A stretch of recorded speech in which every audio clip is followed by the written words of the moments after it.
Eurobox presents Waltzing with My Shadows, written by Jovana Pavlica. Jovana Pavlica's book is a deeply introspective and beautifully written memoir that explores the complexities of identity, memory, and emotional healing. Blending personal reflections with poetic storytelling, Pavlica takes readers on a journey through the defining moments of her life: childhood, family ties, loss, love, personal growth, all while examining the lingering presence of past traumas and the shadows that shape us. Let's welcome Jovana, who's our special guest today, to give us an insight on her book. Hi, Jovana. Thank you for accepting our invitation. Hello, it's a pleasure to be here. So, we said that your book explores this concept of personal identity, belonging, particularly in relationship with geography, heritage, self-definition. How was your perception of home evolved throughout the years? And do you feel that the act of writing this book helped solidify or redefine your sense of identity? That's a good one. So the concept of home, I think, is a big one to everybody. And my journey in this life and the frequent movement of my residence has definitely changed what I actually consider my home to be. I was only 6 in 1991 when we moved from Yugoslavia to Egypt. I was taken away from what I primarily considered as home. So home was where family was, primarily my father's parents who took care of me daily. Familiar surroundings, a language I could understand. Taking me away from that must have been shocking. I don't remember. But the first time I do remember was when I was a little bit older, when not only my body remembers, but my mind, and that was moving away to college. So I left Alexandria, Egypt. I left the sea, the sun, the sand to go away to go back to something that was supposed to be my home, and that was horrific.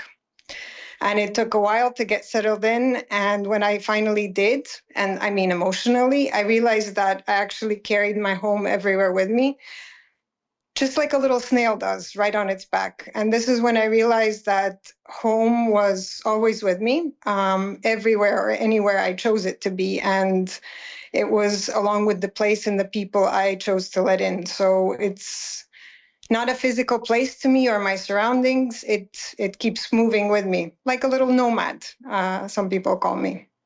And when you live with that belief, you're always home. That's a good concept. You write about confronting your past, and as you just said, particularly childhood traumas. What was the most challenging memory? So something that you actually remember that was difficult to write down during the processing of your book? Well, it has to be that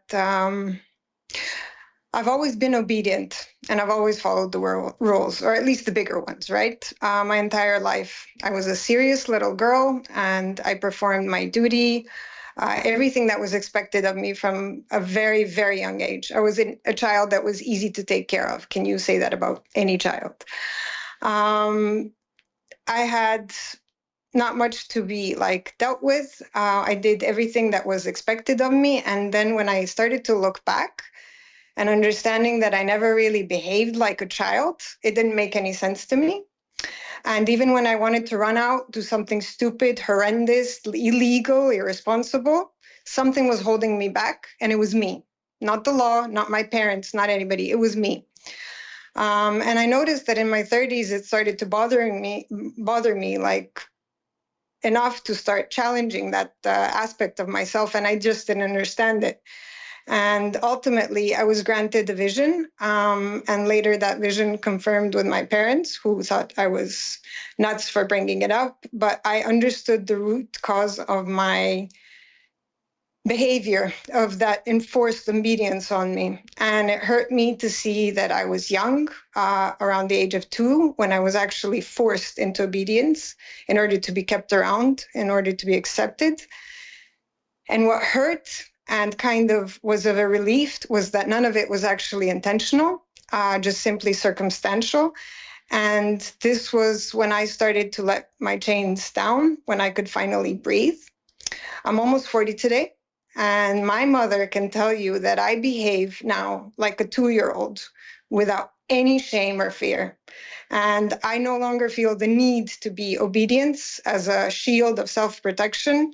I don't fear to be rejected, and I don't need to be good to be loved.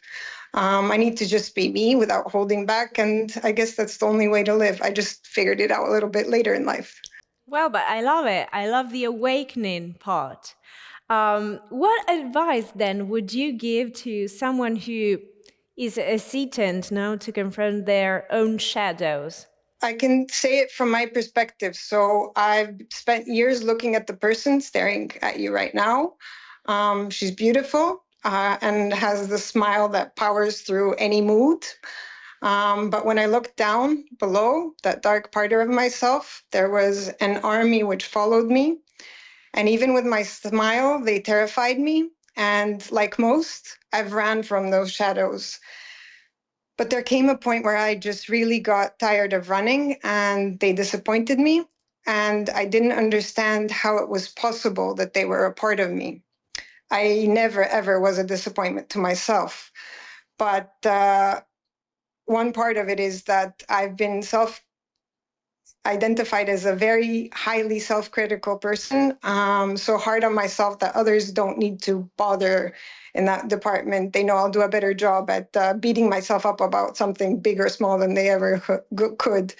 And this especially comes from work and from the bosses who had to deal with me. So that sucked. It sucks living with an interrogator and a disciplinarian right on my shoulders, breathing on me every day for every move I make. And instead of the nurture and kind voice that comes out of me and is offered to everyone I speak to but myself. And with all the mistakes that I made, and I understood that I needed to start accepting my own and not just learning from them, was the only way to move forward. And it's scary. It's the scariest thing I've had to do, to face myself. And doing that was really difficult, but it's brought me a lot of peace. None of it came at once. There was no magic formula that kind of slipped everything away, but I got lighter and I could actually enjoy myself and my life and the people around me more fully. So that's your message. Enjoy your life, enjoy your time, enjoy your people around you. I love it. Jovana, thank you again very much for your time, and we want to wish you best luck with your book. Thank you. Waltzing with My Shadows, written by Jovana Pavlica, is now available in bookstores and digital platforms. It's a publication by Eurobooks.